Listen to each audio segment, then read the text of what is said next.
जय हिंद साथियों। साथियों, दुनिया मान रही है कि हमारा हिंदुस्तान जिंदाबाद था, जिंदाबाद है और जिंदाबाद रहेगा। इसके बावजूद हमारी मातृभाषा हिंदी के साथ अन्याय क्यों?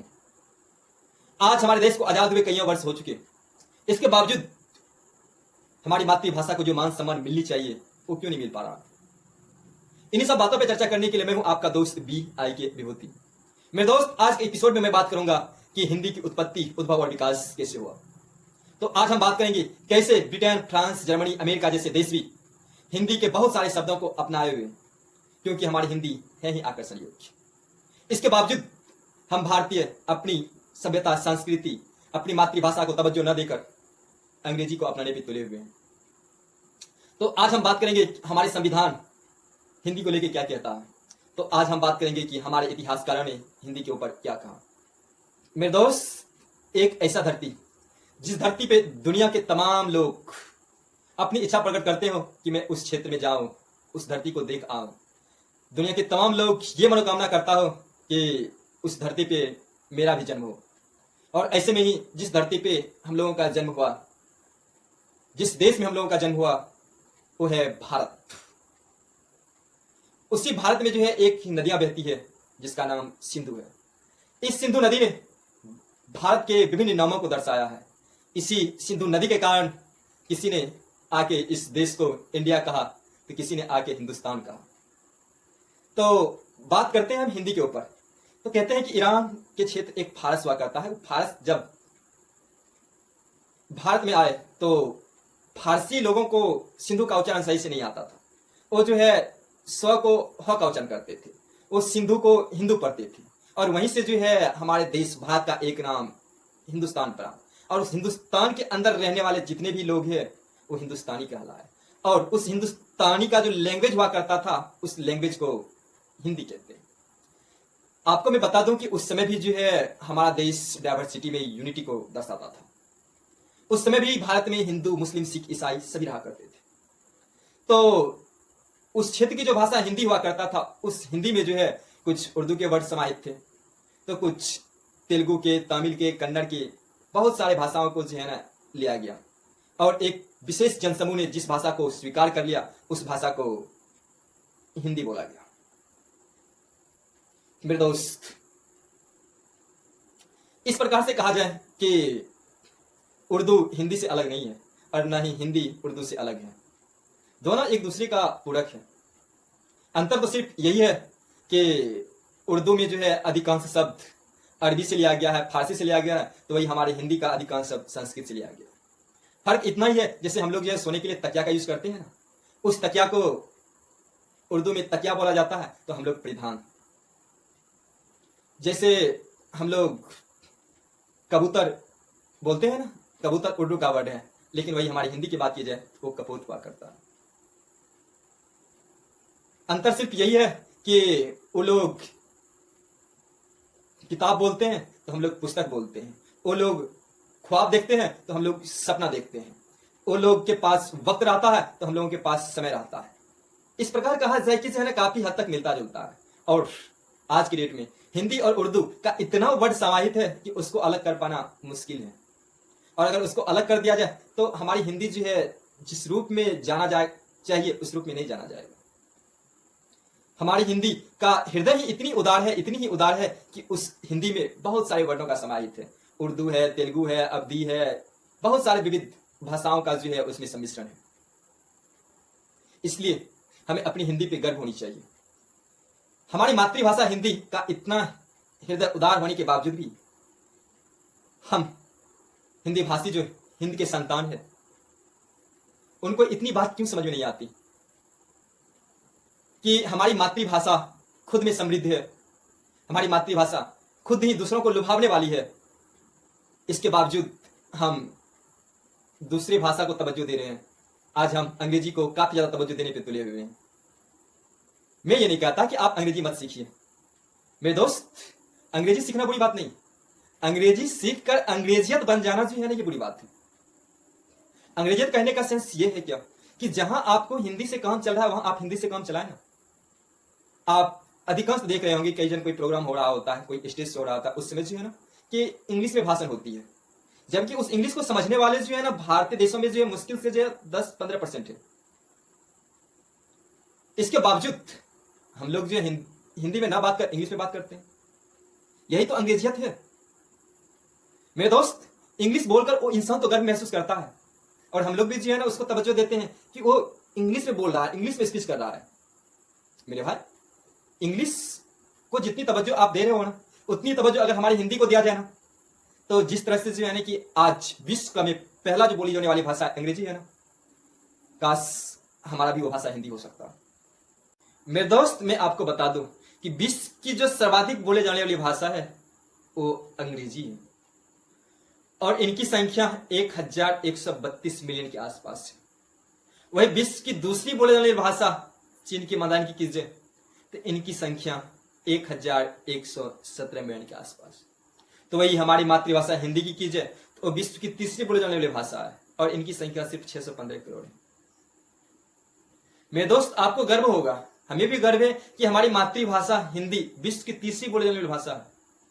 परंतु इतनी गर्व से काम नहीं चलेगा, क्योंकि मेरा मानना है कि हमारी मातृभाषा हिंदी विश्व की सर्वाधिक बोली जाने वाली भाषा हो सकती है, क्योंकि चीन के पास जनसंख्या ज्यादा था तो अंग्रेजी और चीन की मंदारिन की भाषा में जो है बहुत कम का फासला है। आज हमारे पास जनसंख्या का जो रिकॉर्ड है आ गया है। आज भारत विश्व की सर्वाधिक जनसंख्या वाला देश है। तो अगर हर भारतीय हिंदी को ज्यादा तवज्जो देगा तो वो दिन दूर नहीं जब हमारा हिंदी भी विश्व की सर्वाधिक बोली जाने वाली भाषाओं की श्रेणी में आएगा। मेरे दोस्त, अगर ऐतिहासिक बिंदु की बात की जाए तो हमारे पूज्य बापू महात्मा गांधी ने अपनी इच्छा जाहिर की थी कि जिस प्रकार से ब्रिटेन के राजकाज की भाषा अंग्रेजी है, उसी प्रकार से हम भारतीयों के राजकाज की जो भाषा होगी वो हिंदी होगी। हमारा देश आजाद हो गया। आजादी के बाद 1949 ईस्वी में जब संविधान सभा में हिंदी को लेकर प्रस्ताव पास किया गया तो सर्वसम्मति से इसे स्वीकार कर लिया गया, और जब 26 जनवरी 1950 को हमारा संविधान लागू हुआ तो उस समय जो है कुछ संशोधन देखा गया। हमारे संविधान के आर्टिकल 343 के 1 में संशोधन किया गया, जिसमें यह दर्शाया गया कि हमारी राजकाज की जो भाषा होगी हिंदी होगी, उसकी लिपि देवनागरी होगी। तो इसी का जो 343 का जो 2 आर्टिकल है, इन्होंने जो है हिंदी को तवज्जो देने के लिए, हिंदी को आगे उन्नति की ओर लाने के लिए एक आर्टिकल लिखा 343 का 2। इस आर्टिकल में यह प्रावधान किया गया था कि संविधान के लागू होने के 15 वर्ष बाद यानी कि 1965 ईस्वी तक राजकाज की भाषा अंग्रेजी होगी, लेकिन उसके बाद राजकाज की भाषा को पूर्णतः हिंदी करने पे जोर दिया जाएगा। शायद इसलिए कि तब तक जो है हम भारतीय भी हिंदी को सहमति से अपना सके, हम समस्त हिंदुस्तानियों को हिंदी बढ़िया से आ सके। आपको हैरानी होगी कि इसको जोर देने के लिए हमारे संविधान में एक और आर्टिकल था 344, जिसमें यह कहा गया था कि जब हमारा संविधान लागू होगा तो लागू होने के 5 साल बाद, फिर 10 साल बाद राष्ट्रपति एक कमेटी गठन करेगी, जिसमें जो है हिंदी को राजकाज की भाषा को शामिल करने पे विचार विमर्श करेंगे।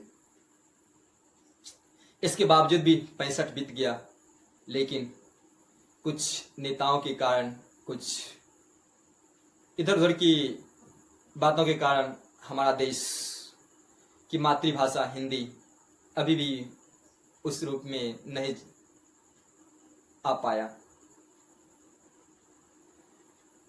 मेरे दोस्त, मैं आपको बता दूं कि हमारी हिंदुस्तान की जो मातृभाषा है, हमारी मातृभाषा हिंदी जो है, ये काफी गर्व करने लायक है।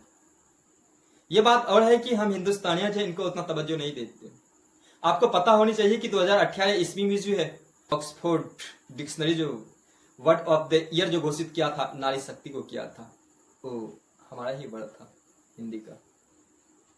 हिंदी के बहुत सारे वर्ड है जिसे ऑक्सफोर्ड ने सहमति से अपना लिया, परंतु हम है कि इसे अपना ही नहीं रहे। मेरे दोस्त, आज के मैं इस एपिसोड को भारतेंदु हरिश्चंद्र की शब्दों में खत्म करूंगा, क्योंकि वो कहते हैं कि निज भाषा उन्नति यही, सब उन्नति के मूल, बिन निज भाषा ज्ञान के मिटत न होय को सूल। दैट मीन्स ये हुआ कि बिना निजी भाषा के, बिना अपनी मातृभाषा के किसी भी समाज का, किसी भी राष्ट्र का, किसी भी देश का कल्याण नहीं हो सकता। क्योंकि किसी भी राष्ट्र के, किसी भी देश की, किसी भी समाज की उन्नति का जो मूल हुआ करता है वो उनकी भाषा हुआ करता है। और आज हम है कि अपनी मातृभाषा को उतना तवज्जो दे ही नहीं रहे। बिन निज भाषा ज्ञान के और बिना निजी भाषा के, बिना अपनी भाषा के ज्ञान के मिटा तन होए न हुसूल, कि अपनी पीड़ा को, अपनी कष्ट को, अपनी क्लेश को तो आप दूर नहीं कर सकते। मेरे दोस्त, जब आप इस पे स्मरण करेंगे, जब आप लोग, हम लोग, हिंदुस्तान के तमाम नागरिक हिंदी को तवज्जो देंगे, तो तभी हमारे राष्ट्र बापू, पूज्य बापू महात्मा गांधी, मैथिली शरण गुप्त, हजारी प्रसाद द्विवेदी, आचार्य रामचंद्र शुक्ला, आचार्य विवर रामचंद्र ने जो अथक प्रयास के बाद आज आने 14 सितंबर 1949 ईस्वी को जो हमें मातृभाषा के रूप में जो एक अद्भुत गिफ्ट दिया है, उस गिफ्ट को बरकरार रख सकते हैं, उसको तवज्जो दे सकते हैं, तो उस स्थिति में हमारी